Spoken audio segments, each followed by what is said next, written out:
Brussels, 12 August 2014. European Union Political and Security Committee. Statement by the spokesperson following today's extraordinary meeting of the Political and Security Committee.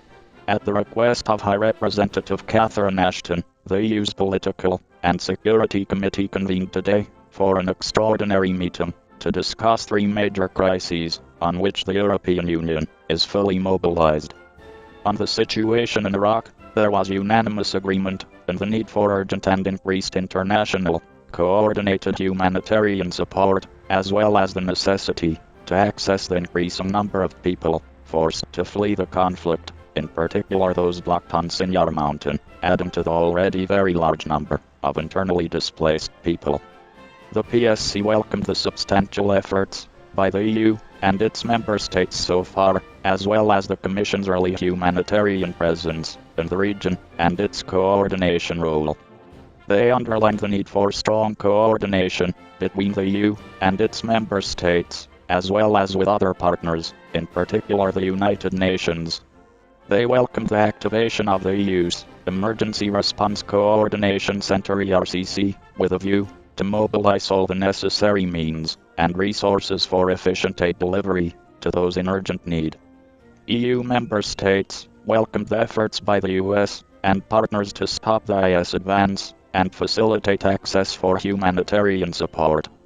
They also welcomed the nomination of a Prime Minister-designate and expressed continued support for the constitutional process, underlining the importance of a political solution to the current crisis and the urgent formation of an inclusive government.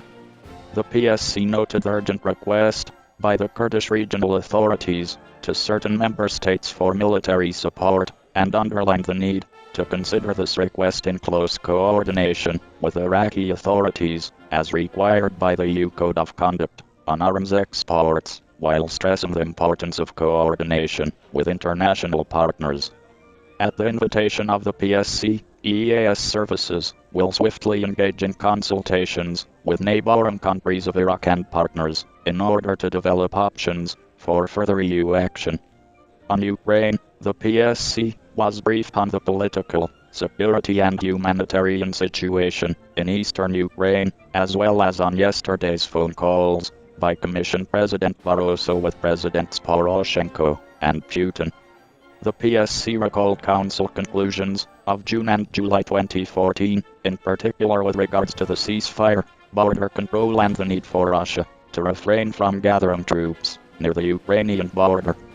Ambassadors underlined the need to address the humanitarian situation in Ukraine in full respect of international humanitarian law and principles and with the clear consent of Ukrainian authorities to further mobilize the international community in this regard to support the capacity of Ukrainian administration in the delivery of humanitarian aid and to coordinate the relevant member states' interventions. They recall the continued EU support to the efforts by the OSCE through the Special Monitoring Mission, Border Observation Mission, and the Trilateral Contact Group, and stressed the need for the EU to continue to actively contribute to the political process, enabling an exit from the current security situation. The PSC had a preliminary discussion about the impact of Russian retaliation to EU sanctions and its legality, and emphasized the need to share with third countries the EU assessment of the situation in this regard. In that context, it welcomes the intention of the Commission to convene this week two technical meetings at expert level on agriculture and trade. Finally, ambassadors were briefed on the latest developments with regards to the EU civilian mission EU-Ukraine and welcomed the progress in its deployment.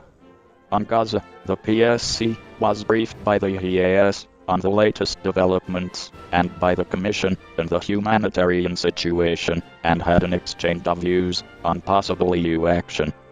At the invitation of the PSC, the EEAS will develop options for an EU contribution in the post-ceasefire scenario, taking into account the PSC discussion and several written contributions by member states.